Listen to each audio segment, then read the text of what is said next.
Last night while I was editing what was supposed to be today's video, I heard a lot of splashing from the aquarium. Not your typical splashing, something was terribly wrong. I glanced over to the aquarium and I noticed my arowana was kind of freaking out a little bit. I couldn't figure out what was wrong, and I started to monitor him a little bit more closely, and clearly he had tried to jump in the aquarium somehow. I thought he hit his head really bad and potentially knocked himself out to a certain extent as he started swimming into the side panels of the aquarium, swimming into everything slowly but hitting it. And then he got worse and worse, started swimming in circles, laying on the bottom of the aquarium. His condition got worse by the minute. I couldn't figure out what had happened, so I went back into some footage and watched the previous, couple of days to see if anything was building up. None of the other fish in the aquarium were exhibiting any issues whatsoever, and the rays are kind of like the first ones to go type of thing. They are the most sensitive in the aquarium. If anything is wrong with this tank, the rays are going to exhibit signs first. The arowana, honestly, will be the last one. He's by far the toughest fish in here in terms of hardiness. I couldn't find anything on the footage. However, when I walk into this room, the streaming cameras shut off. It's an automated thing. So while I had my back to it, I technically didn't see what happened. So I started to try to figure out what might have happened here. I thought, worst case scenario, the Asian arowana jumped and broke his back.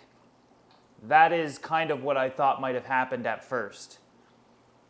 I did notice a severe dent in his back. I did realize that, while trying to help him and holding him in the water, holding him upright, trying to get him some bubbles to flow through his gills and whatnot, and just trying to get a closer inspection of him, that's when I saw his back and I thought, this looks like you might have broken your back, and if that's the case, you'll never heal, you're never going to eat again, I'm going to have to put you down. And I'd release him back into the tank, hoping, maybe he'll get a little bit better, and he kept swimming back to me, almost like asking me for help. Every time I would hold him, I would let him kind of come up into my hands. I would hold him and he'd hold his mouth open, almost like he was screaming for my help. I was heartbroken. I didn't know what I was going to be able to do. As the night went on, I realized that he probably damaged his swim bladder. Now, swim bladder disease and different types of swim bladder issues, a lot of the times trapped air gets in the swim bladder. They can't regulate it and release some, or but when that happens, they'll float to the surface. The Asian arowana looks to have possibly damaged his sides to the point where the swim bladder is probably taking on some fluids and he can't balance himself. I'm hoping that's what's going on, because that will correct itself in time. It could take a few days, it could take a few weeks, but ultimately, he's breathing fine, he's responding to touch, and I have a few options of what I can do here. As of right now, though, he is kind of moving around the aquarium. Right now, he's just over here in the corner. Every once in a while, he'll move position, and I know that this seems really cruel to just let him sit in there, but if I move him, I could potentially cause further damage, further stress, and potentially even kill him in the condition that he's in for right now, at least for the next day or two. Since his condition is slightly improved from last night, last night he was dormant, wasn't moving at all, to today he is moving around slightly, and if he makes this progress every day, within no time he'll be back to normal. But all I can really do is keep the water clean in here, do lots of water changes, and keep the other fish fed. Nobody's bothering him whatsoever. He's kind of just resting from position to position. However, if conditions don't improve, I'm going to move him into the house into a smaller 100-gallon aquarium where I can lower the water level, decrease the pressure on his swim bladder, and hope he heals from there. Ultimately, this is literally just a waiting game of waiting for him to heal. And again, I know this is cruel to look for him to just kind of like be laying there and motionless, and me just letting that happen. But ultimately, like I said, moving him is potentially even more dangerous than just letting him lay there, which is heartbreaking to me. This is my guy. I've had him for a few years now. He just turned 5 years old last month.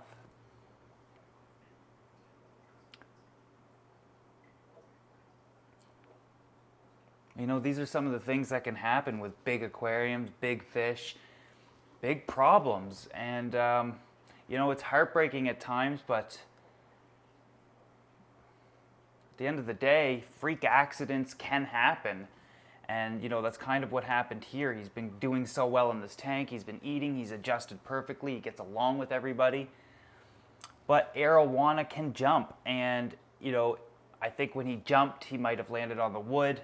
It might have sent him into a panic, and that was one of the rays up at the top. They like play at the top. Sent him into a panic, and he darted around the tank, just causing more problems for himself. I'm gonna bring him up to the panel here so you guys can get a closer look, though. So he is responsive to touch. He relaxes when I'm holding him here, and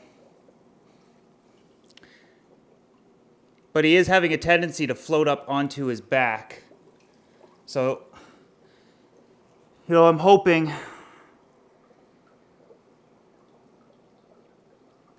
it's a swim bladder issue and nothing to do with his bones. His bones aren't going to heal like a rib bone would, or, backbones and vertebrae are definitely, a permanent issue in most cases. So,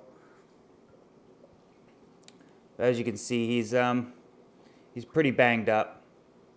But watch this. See? And then what happens is once he gets to the bottom there,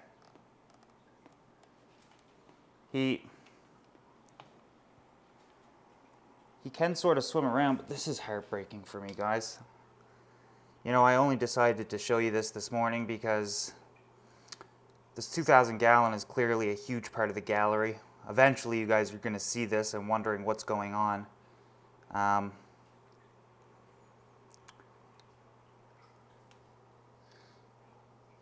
You just kind of feel helpless. There's nothing I could do to immediately fix him. Just time is going to heal him.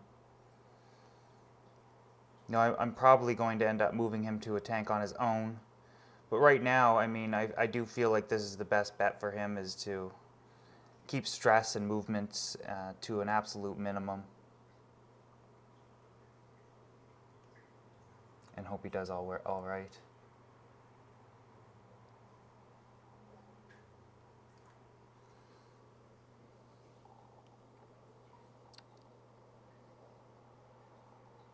This is far more movement, and he's swimming far more than he did yesterday, that's for sure. So not a huge improvement, and this is quite shocking for you guys to see, but last night was far worse. There's Frank over here. It's interesting to see. I think Frank knows the arowana is, distressed. He's kind of just staying away from him, and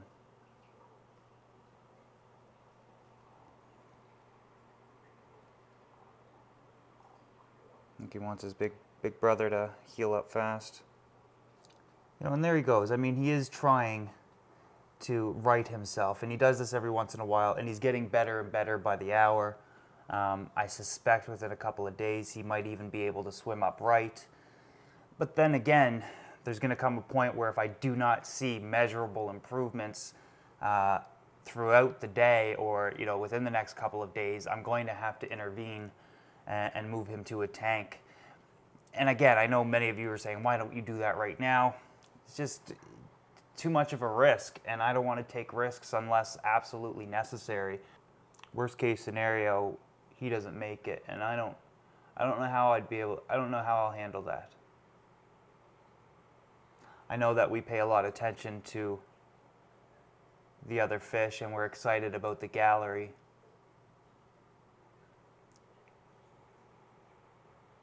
That's my guy right there. You know, I guess one of the things that concerned me the most is the arc in his back.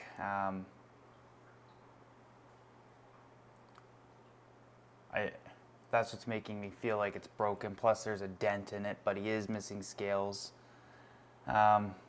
It's difficult to say. You know, so I guess only time is going to tell what's going to happen with him. Clearly, I'm, you know, concerned. It was much worse for me last night. I thought the worst. You know, he deteriorated so quickly, but you know, what he was last night compared to right now is almost like a different fish, even though you guys are seeing him like this for the first time. Again, give it a short while, see how he fares. Ultimately, I don't want this to take away from the excitement and the progress that we're making out here in the gallery. Clearly, this is, you know, pretty devastating. But right now, I think that we should focus on the positive, keep moving forward, keep an eye on him, intervene when needed. And I've been doing this for so long that, you know, I've had successes, I've had failures, I've had problems, I've had, you know, freak accidents like this. And it's just a part of this hobby. And it's the part that sucks. I can tell you right now, this is not the video I wanted to make today. I'll do some updates on him. Clearly, not every video can be about him. I'm not going to like every single day show you progress, but what I will do is I'll post some pictures on Instagram and Facebook periodically showing you guys some updates. If anything dramatically changes, I'll do a video. We'll go from there, but I do know, I already know even before I filmed this video how much you guys would care. You know, a lot of you equally to how much I care about him. So just in advance, I know it's going to be there. So thank you for the support. I'm going to need it for the next little while.